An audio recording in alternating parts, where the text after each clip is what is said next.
Okay, let's just dive right into it. Close your eyes for a second and imagine. Just the sound.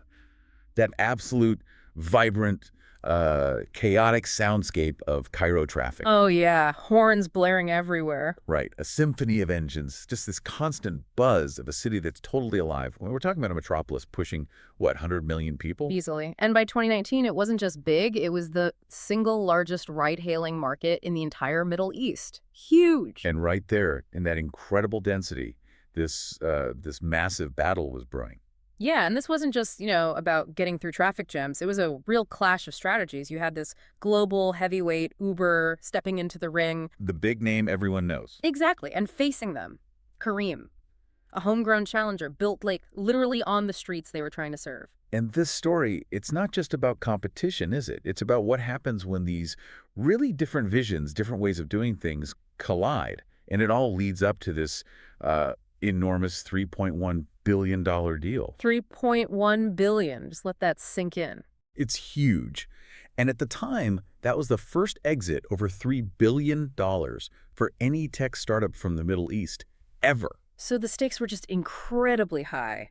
Not just for, getting around, but for the whole regional tech scene, the future of it. Definitely.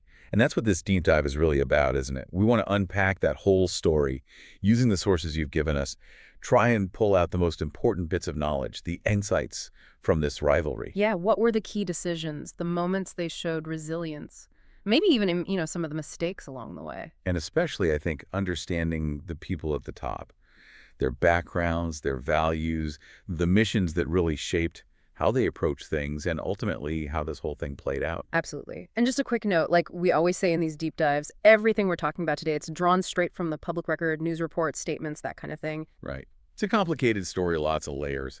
And while we're digging into everything available, there are always those behind-the-scenes details that only the people actually involved would truly know. We're working with what's out there. Okay, so the leaders. It's pretty fascinating when you look at the contrast, isn't it? Totally. At Uber, you had Dara Khosrowshahi. He came in as CEO in 2017, kind of brought in to steady the ship after some turbulence. Right, and by all accounts, he seems like this very unflappable, pragmatic executive. Yeah, and his background is, well, it's pretty remarkable, and it clearly shaped how he saw the world. He was born in Tehran, right? Yeah. Into a prominent family, but they had to flee Iran during the revolution. He was just a kid. Exactly. Grew up in New York, got an engineering degree from Brown, cut his teeth in finance, navigated some pretty choppy waters at Barry Diller's media empire. And then that long stint as CEO of Expedia took it from like a relatively small player to the world's biggest online travel agency. Massive growth under him. He's definitely a deal maker, no doubt. But the sources, they also describe him as, well, surprisingly humble. Disciplined, like you'd expect from an engineer, but with this deep appreciation for culture, for history. And his personal mission, that connection to refugees, is powerful too, Yeah. being a former refugee himself. Yeah, he's a really passionate advocate for refugees globally, and you can sort of see how that connects to his view of the Middle East. He's talked about it, hasn't he? How his Yeah. roots in Iran make the region very dear to his heart. He doesn't just see a market. He sees this incredible entrepreneurial spirit there. Right. And when he looked at Careem, he didn't just see a competitor to crush. He saw an investment in what he called that latent entrepreneurship. So his values leaned more towards maybe sustainable growth, being culturally sensitive. It seems that way. That's why he publicly insisted right from the start of the acquisition talks that Careem should keep its independent brand, its management. He explicitly said he wanted to preserve that local entrepreneurial fire. It wasn't just about a takeover then. It was about building on what Careem had already created. Exactly. Now, let's flip to the other side. Mudassir Sheikha, the co-founder and CEO of Careem, very different background. Yeah, grew up in Karachi, Pakistan. Son of educators, clearly ambitious, tech-savvy. Went to the U.S. for higher education computer science at USC, then Stanford for economics. Got his start in Silicon Valley, had a successful exit with a mobile testing company he co-founded back in Karachi, and then ended up at McKinsey in Dubai, right in the heart of the region he'd end up serving. And then in 2012, he co-launches Careem with Magnus Olson. But listen to his initial vision. It wasn't just about, building a big business. No, he wanted a company with big impact. That was his phrase. And his dream was specific: simplifying and improving lives in his region, adapting technology specifically for local needs. That was core from day one. That focus, that local relevance, and frankly, social mission, it's absolutely fundamental to Careem's whole story, even the name Careem. Means generous in Arabic, right? Yeah. Exactly, positioning themselves as like a good neighbor in the community. And under Mudassir, they really championed causes like women's employment, especially pushing for female drivers or captains, as they called them, in places like Saudi Arabia. And their legacy, it goes beyond just the ride-hailing. They became known as this genuine startup factory, the Careem Mafia, they called it. Yeah, hundreds of alumni going off and launching their own successful ventures. It's quite something. Mudassir himself described as really hands-on, energetic, very personable. Sources mentioned him being down on the office floor, chatting with drivers, giving engineers direct feedback. And his view on the competition, almost like a rallying cry. He had that great quote, "Western companies expect the world to adapt to them, but we adapt to our customers, and that gives us the edge." That just tells you so much about their early strategy, doesn't it? Yeah. That defiant, local-first approach. Absolutely. So, okay, timeline. Late 2012, Careem launches in Dubai. Initially, it was just corporate car bookings. Right, not even a consumer app at first. But they pivoted pretty quickly. And that focus on deeply understanding local needs, that was their differentiator right away. Think about it, in lots of these markets, credit card use just wasn't that widespread. Unlike the US or Europe, Uber started card-only in some places, didn't they? They did initially, yeah. So what did Careem do? They built their app specifically to handle cash payments smoothly, seamlessly, which was absolutely essential. Makes total sense. And it wasn't just payments, was it? No, they included local language interfaces like Urdu, Arabic, and crucially, they looked at how people actually moved in cities like Lahore or Cairo. It wasn't always about sedans. Right, so they brought in motorcycles, tuk-tuks. Exactly. Integrated them right into their app in markets like Pakistan. This wasn't just a neat tech feature, it was recognizing the local reality, a strategic insight that Uber seemed to kind of miss at first. And this adaptability, this was key to them expanding so fast, right? Dubai, Riyadh, Cairo, Islamabad. Yeah, they moved really quickly across the region, hit that unicorn status, the billion-dollar valuation by 2016. You start seeing that pink Careem branding everywhere. Became a real symbol of a successful,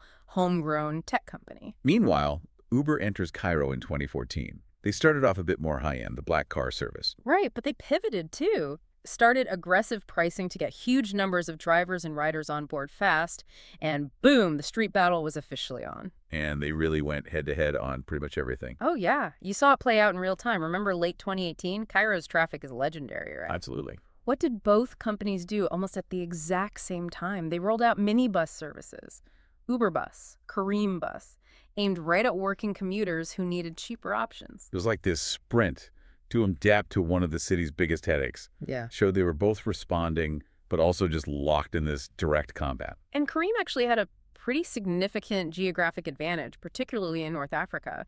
The sources show they were operating in like 3 times more cities than Uber across the region. Wow, 3 times. Yeah. Uber had even pulled out of Casablanca in Morocco back in 2018 because they couldn't get local support sorted. Meanwhile, Careem was deeply dug in there, in Rabat, Fez too. That deep regional footprint, built city by city, local first, that was Careem's real strength. You can almost picture the strategy meetings, can't you? Like contrasting scenes. Totally. In Careem's HQ in Dubai, maybe Mudassir's there, pouring over charts, super animated. Cairo's exploding. We need more captains. Offer bonuses. Stress the cash payments. People don't always use cards. We lose half the market if we're not seamless with cash. Pointing at the map, look at Pakistan. Push the bike taxis, push the tuk-tuks. A third of trips there are on 2 wheels. We have to have a service for them. That's how we win. Adapt to the city. Don't force our solution. You know, that kind of energy focused on the details, the local stuff. Right.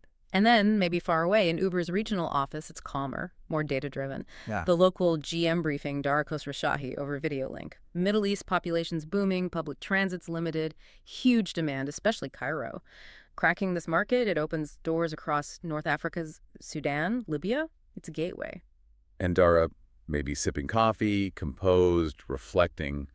Okay, we know Careem has built strong local loyalty. They've got the depth where we have the scale. Do we keep burning hundreds of millions in this price war, or is there another way? And this feels like where his personal values, his history, might intersect with the strategic thinking. He's emphasizing partnership over just, pure conquest. Saying things like Careem's founding story, their mission, it's genuinely impressive. We're not here just to squash local entrepreneurship. We want to help it thrive globally. He saw the acquisition not just as taking out a rival. but as an opportunity to buy into and build on the entrepreneurship he admired in the region, challenging his team. Sure, Uber could maybe grind Careem down eventually, but at what cost? To their vision for the region, and is there actually a more valuable outcome here? Then, boom, 2018 brings this sharp dose of reality. Regulatory risk.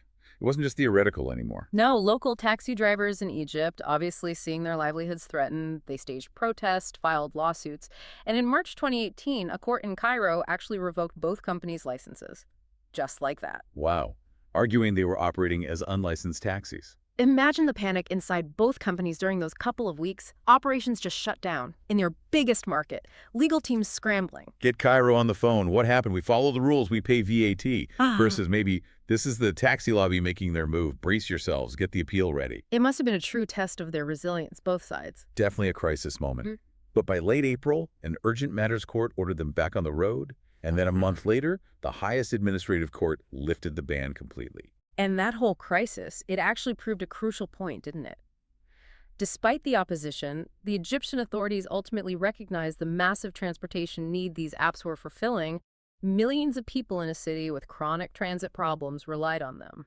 And that battle also highlighted another key difference, maybe, an insight into how that local responsibility piece matters. Yeah, while Uber apparently only started collecting sales tax, the VAT, after some public pressure, Careem had consistently paid it to the government. That distinction, it wasn't just a legal footnote, was it? Careem's image as this, responsible local player probably helped them navigate the politics, earn them a different kind of capital trust, maybe, during that crisis? Could be. And remember, by 2017, Uber already had immense scale in Egypt, 157,000 drivers, 4 million riders. The prize was huge, but navigating that local environment, it required a finesse that Careem just seemed to possess more naturally. Okay, so fast forward to 2019. After all that intense competition, the regulatory scares, the sheer cost of fighting each other, the rumors started getting really serious. Yeah, the Wall Street Journal sources were reporting Uber was in advanced talks to buy Careem. Bankers apparently saw it as almost inevitable. Uber's global cash reserves versus Careem's resources of a regional startup. The strategic calculus seems pretty clear from both sides looking back. For Careem's leaders, do we keep blending resources fighting Uber everywhere? Or do we secure this landmark exit that validates everything and gives us resources for the future? And for Uber, keep burning hundreds of millions in this brutal price war, or make one big investment to end the competition and instantly get Careem's deep local penetration and expertise. And then, March 26, 2019, we got the answer. Uber agrees to acquire Careem for that staggering $3.1 billion. Landmark deal. Huge validation for the Middle East tech scene. And for Uber, it was their biggest acquisition ever. Instantly gave them massive scale, solved that geographic deficit in key North African markets where Careem had been leading. And you could almost see the convergence of their different leadership styles, their values, and how it was all framed afterwards. Yeah. Picture Dara maybe on a video call with the Careem co-founders after the deal signed. Calm but enthusiastic. Congratulations, team. We competed hard, and now together we move forward. Not just an acquisition, but a partnership. That was his language. Exactly. It's not the end of competition. It's a chance to combine forces to double down on service for riders and captains across the region. And this is where his insistence on preserving Careem's identity becomes real, right? Rooted in that value he placed on regional entrepreneurship. Right. He continues, we didn't want to lose your entrepreneurial fire, your connection to the local communities. That's why Careem will remain independent name, brand, spirit. Keep growing your super app vision, hire engineers, launch new services. Imagine being Mudassir, hearing that. Must have been powerful validation. Their mission wasn't just being erased, it was potentially being amplified. And Mudassir's own response captured that perfectly, didn't it? That enduring mission. We built Careem to serve our region, simplify and improve lives. With Uber's support, we can now sprint even faster towards that goal. Our core mission stays exactly the same. Make everyday life easier here. So for him, it wasn't just an exit. It was a chance to chase that original vision, but on a much bigger canvas. But even with the deal announced, regulators still had their say, especially in Egypt, given how important that market was. Right. December 2019, they approved the merger, but with some significant conditions attached, designed to protect competition, protect consumers. Yeah, Uber had to agree. No locking drivers into exclusivity deals, and cap fare increases 10% per year above inflation, I think it was, and an independent trustee appointed to monitor them for 5 years. Which was a crucial outcome, really. Showed that, okay, Uber could buy its biggest rival, but it couldn't just use that dominance to stifle the market or gouge customers. So Careem became a wholly owned subsidiary of Uber, yes. But critically, Uber insisted they keep operating as separate brands, independent management teams. Drivers still use the Careem app. It was just now backed by Uber's global resources. And that deliberate separation, it actually proved incredibly strategic, didn't it? Yeah, Dara later called keeping Careem mostly autonomous one of the best acquisitions Uber has made. Precisely because it let Careem keep that local focus, that agility, that unique startup culture that works so well in the region. It preserved that entrepreneurial fire he talked about. And the strategic choice, it really paved the way for the next chapter, didn't it? What essentially became this sort of bifurcation of the Careem story after 2019. Right. Uber took over the core legacy ride-hailing business. They operate that as a profitable unit now, leveraging their global scale. As Mudassir put it, that part doesn't require investment to scale. It's Uber's core business. Uber basically became the steward for Careem's original ride-hailing operations. But Careem's original founders, led by Mudassir, backed by VCs, they spun out the non-ride-hailing parts into Careem Next Gen. And this is where Mudassir's vision for big impact and simplifying lives really gets room to run again, focused on building the super app. Right, that single platform offering way more than just rides, food delivery, bike rentals, digital payments, courier services, all sorts of things. And the big boost for that super app vision came in April 2023. The UAE telecom giant, ENA, invested $400 million for a majority stake in this new entity, Careem Technologies. So now it's Uber, and the co-founders jointly owning the super app part, while Uber still owns 100% of the original Careem ride-hailing unit. Mudassir calls this new phase restarting our entrepreneurial journey. He's back to building, innovating, chasing that original dream, but now with really substantial backing. You can hear the passion when he talks about creating a Google or Amazon-style institution for the MENA region, something deeply embedded in everyday life. Showing off their one-click checkout service, saying, it's not just about an easier checkout, it's about making life easier, fulfilling our mission. Our goal now is to make Careem the go-to digital butler for everyday life in the region. And his strategy for the super app now, he says it's prioritizing depth over breadth. Meaning? Instead of just launching in loads of new cities, they're focused on offering a really comprehensive suite of services where they already are, like launching subscription packages just for students in Cairo, or building low-data apps for rural users. Still operating in over 70 cities, but the focus is serving those existing customers more deeply. Meanwhile, Dara Khosrowshahi is still at the helm of Uber globally.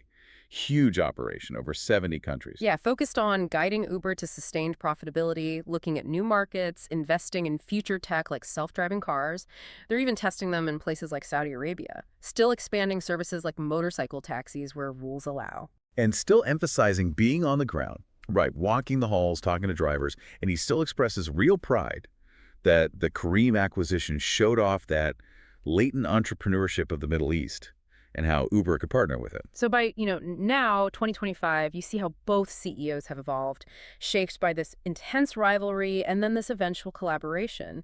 Dara, still the composed strategist data, global growth, responsible partnership. And Mudassir, still the energetic, hands-on idealist, obsessed with the product, the people, relentlessly adapting tech to local needs. Their rivalry really did transform, didn't it? While some people worried initially that the merger might make competition just an illusion. Yeah, that was a concern. But the regulatory safeguards, and maybe more importantly, that strategic decision to keep Careem operating independently, it meant consumers in the region still have choices. And Careem's mission-driven entrepreneurial journey, it's still going, inspiring a whole new wave of startups. In the end, it's just a really fascinating story, isn't it? How global scale met deep local knowledge. Uber's empire got way bigger, sure, but it feels like Careem's DNA, that customer focus, that community building, ultimately guided how the integration happened and how the future unfolded. Yeah, both CEOs coming from such different backgrounds, driven by their personal values, they showed that sometimes the most powerful outcome isn't one side just completely crushing the other. But finding a strategic path to build on each other's unique strengths. Exactly. So, thinking about takeaways from this deep dive, If you're listening and you're an aspiring strategist, maybe an entrepreneur, or just interested in how business really works, not just the textbook version, Yeah, what can you pull from this? look at how these two leaders navigated that intense competition, how they faced down those huge regulatory hurdles that could have just shut them down completely, and then how they executed this massive, complex deal. And think about how their personal values really seem to influence their strategic decisions, right? Right. Dara's background shaping his view on regional potential, his preference for partnership, Mudassir's core mission for social impact, his obsession with adapting locally. How did those things shape the final outcome? It really raises a big question for all of us, doesn't it? In a world that feels increasingly dominated by these huge global tech giants, the ones who scale incredibly fast, does the future just belong solely to them? Or is there still immense power in those nimble, deeply localized players? The ones who truly understand and adapt to their specific communities or cultures. Or maybe, as the story kind of suggests, is the most effective form of competition actually one that ultimately finds a way towards collaboration, towards mutual growth? Something definitely worth thinking about.